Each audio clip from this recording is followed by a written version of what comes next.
Well, the Kean University football team is getting ready to kick off the 2025 season under the guidance of Dan Garrett. Dan is embarking on his 20th year as the Cougars head coach, and he joins me now to talk about what the team can expect in the months ahead. Dan Garrett, thanks so much for taking the time today. Thanks, Mike. Appreciate you having me on, and look forward to speaking with you. It's all our pleasure. So before we get into this season, let's talk about your background and your passion for football. When were you first introduced to the sport, and how did it lead you on a path towards Kean University? Yeah, growing up, I always loved football, loved watching it. My mom, a typical mom, Catholic school teacher, did not let me play, and I would ask every year, and she said, "No, you're not playing football." And then finally, in fifth grade, for 4 or 5 years, she let me play 1 year, and then that was it until high school. And then I had that itch and the bug, or whatever you want to call it. And I played in high school. My path led me to Montclair State. Had a great career up there. And when I was done playing, I just realized I loved it so much. I could not imagine my life without football. And it was just something that was innate. And here we are. And coaching now going into year 29. I love what I do. It's fantastic to hear. Now, you've been at the school for 2 decades. How has the athletics program grown during that time period? And how great is it to be a part of that family? Yeah, I think the growth that Kean University has shown has been nothing short of amazing. When I got here as an assistant in 2003, this campus did not look anything like it does today. And now in 2025, our facilities are top-notch. They're world-class. No matter where we go in any other school that we play, we're going to be up there with just about anybody or better.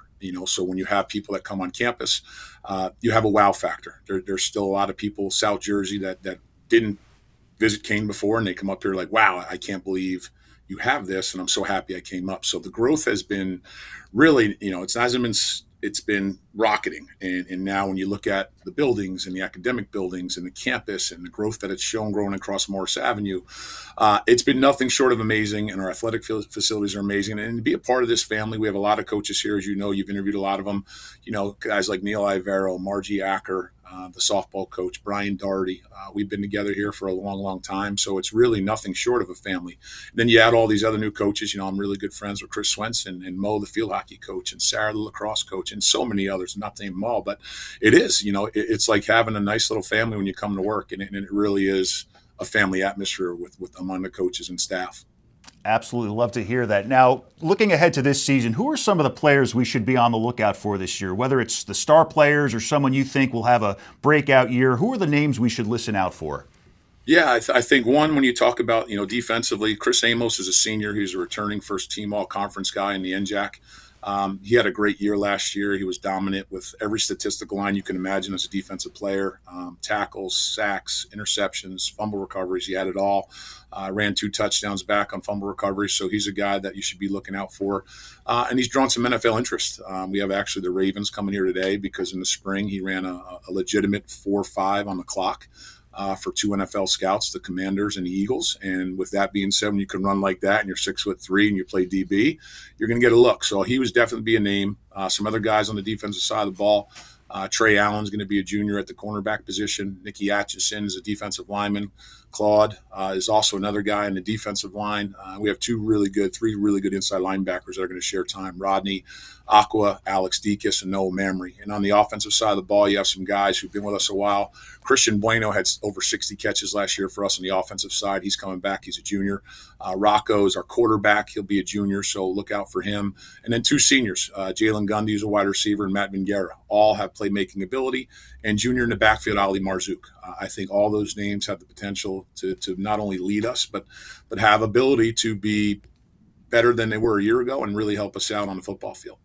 Now, Dan, coaching isn't a solo job, obviously. You have a lot of guys on your staff helping you out day after day. How helpful and important have your assistant coaches been to you during the football season? Yeah, I think I've always said this from even a young coach, because I was thrusted into this at a young age. I think at the time I might have been 29 going on 30. And one is too small a number for this job, right? So you need to have great people around you. And I've been blessed from very back in the beginning where he's no longer here, but guys like Keith Miglorino is my full-time guy, and that's only I had one. And then Matt Kreider was another young man who's not here anymore, and they both went on to take high school head jobs. But right now, I'm blessed to have Dave Galante, who played for me. He's been on staff ever since he left. He had one stint at Rutgers for a couple of years, and he went to Bucknell, and then came back here. So he's had bona fide FBS and FCS experience. He pays attention to the details. He's great with the administrative stuff, so he's a huge help. And Evan Duran's also another guy who had some FCS experience. He was at Coastal Carolina as a recruiting assistant and then at Fordham for many years. So he is huge in the recruiting. He's done a great job. And having guys like that is really, you really can't quantify it or put into words how helpful that is, because it's not just the work they do. It's the relationship to be able to trust them and to know in this day and age that it's not, there's a lot of people in a lot of different fields who want to, when your back is turned, drill a hole in your boat. I trust those guys. Dave is a godfather to my youngest son, and he's not family, but he's family, right? So I think it's super important, not only the work they do, the quality work they do, the standard that they bring to the job, but also the loyalty and the trust to treat them the way I treat my own brother or my own family is just, you really can't put into words. Love that. So you and the team are coming off a 2-8 season in 2024. How is the vibe as you guys head into 2025? Do you have any expectations? Oh, yeah. Listen, COVID has set us back a lot. What people don't realize, and I'm never going to make any excuses. That's just not how I was raised. My dad would put a foot in my backside right now. So it's not what I'm going to say. But when COVID hit, we lost half our team. A lot of juniors and seniors at that time when COVID hit, they opted out of playing, and we were down to 51 guys. And then, we've been in a kind of a rebuild. And last year's 2-8, to the outside world, 2-8, how could you have a lot of success? We had a lot of success last year. I'm not saying that it's okay to be 2-8, but the people that we had in our program were all about us. And it was all about rooting for the person next to them and the guy to the right and the left and really caring for each other as a team. We talk about family here all the time. And they really did that. So when you're on a 2-8 ball club, coulda, shoulda, wouldas existed last year, but one or two plays here and there, we're a 5-5 or 6-4 team. So the expectation in the spring, it wasn't like we were in the spring, like tail between our legs, woe is me. It was like, hey man, look how close we were. Look how many guys we have coming back. We're going to be a young squad in 25, but there was a great foundation, and the foundation exists of 54 returners who are all about Kean football, regardless of their role. And these guys have really bought into choosing your hard as a mantra and growing on good soil. And choosing your hard is, hey man, when you choose hard now, you have a funny way of working out later on how things become easy. So when you have to get up early and you have to go to the weight room and you want to do these things to succeed, like things have a funny way of working out. It's easier later. But if you take the easy path now, right, things have a funny way of being harder later. So they really bought into that, and growing on good soil is a biblical thing we bought into. When you plant seeds, man, you got to do the work. And if you plant seeds on good soil, good things happen. So the vibe is phenomenal. We've really done a great job. And I say we as a whole staff, but Evan Duran, who our recruiting coordinator is, we have 48 freshmen, and that's probably the biggest class I've had since my first or second year as head coach. But these guys have acclimated to that foundation of the spring. It's been seamless, and we have great chemistry, great camaraderie, things that aren't talked about enough in the football locker room. When you have 103 guys, you have to have that vibe. So the expectation right now is our goal in camp was to get better every day. I know it sounds cliche, but that was the goal. We didn't talk about winning the game yet. We had a joint practice with FDU, and then we had another game scrimmage versus Widener, and we got better from that first thing to the second thing. So it's all about daily growth, and it's about taking care of the process. There's an old saying that Nick Saban used to say, trust the process. But I added to it because you can't trust the process if you don't take care of the process. And that process is vast. That process isn't just showing up to practice. That process isn't just showing up to the weight room when coach says. Like, those are just bare minimums in the requirement field. And then what you do and what you choose to do away for fun with your friends on a nightly basis, or what time you go to sleep, or what you eat, or how you hydrate, and what you do, in your downtime. Are you studying film? Are you studying the scout report? So there's a lot of things that go into this. So the expectation right now, I feel really good, and I hate saying it that way, but I don't want to quantify it with a number, but the expectation right now is to kind of get us back on track where this program was back, before COVID. And we had a lot of success early on here in my tenure. And even as late as 2015-16, I think we have the makings to be that type of team, to make a run, to have a winning record, and wherever that goes from there. But we can't worry about any of that until we take care of this week first. We have to have, the offense, defense, and special teams do their job. We have to do discipline things, and whether we score an 80-yard touchdown or we let up a turnover, the 3 R's that we're going to talk about on a daily basis around here, right? Reset, refocus, respond. The play is 4 to 5 seconds, right? No matter how good it was, you can't get too high. No matter how bad it was, you can't get too low.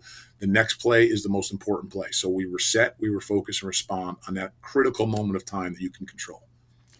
And finally, Dan, you must have had an impact on hundreds, if not thousands, of college athletes during your time at Kean University. What's your favorite part about being a head coach?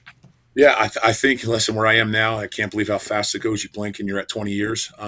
Seeing guys come back to practice and they're married and they have a wife and kids, and they're still telling me they use the lessons that we talked about when, we teach life lessons in football, right? And I think that is the best vehicle that I know to teach life lessons. How you do things here is how it's going to translate later on. So as a father and a husband now, when I see these guys come back, it's everything, because it's about character development. This thing is about trying to get guys to leave here better than when they walked in the door, right? And what that looks like at times, we get them with 18 years of bad habits. So sometimes that's a tough love, but I'm always going to coach someone's kid like they're my own. It's not going to be derogatory. It's not going to be demeaning. I'm pretty hard on my kids at home. I have a junior at Monmouth. I have a junior in high school, and I have a 5th grader.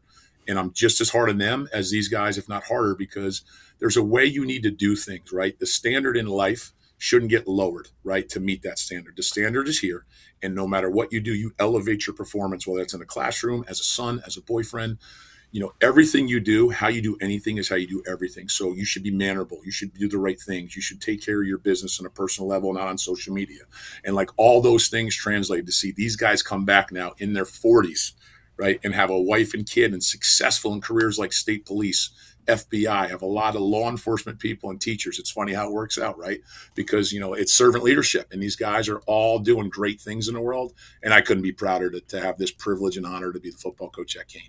Love and agree with everything you just said. Dan, congratulations on year 20, and I wish you guys nothing but the best this season. Thanks, Mike. I appreciate it. Thanks for having me on. Of course. Well, that's it for this week's show. I'll see you next Monday. For all New Jersey sports and news, head over to ONNJ.com.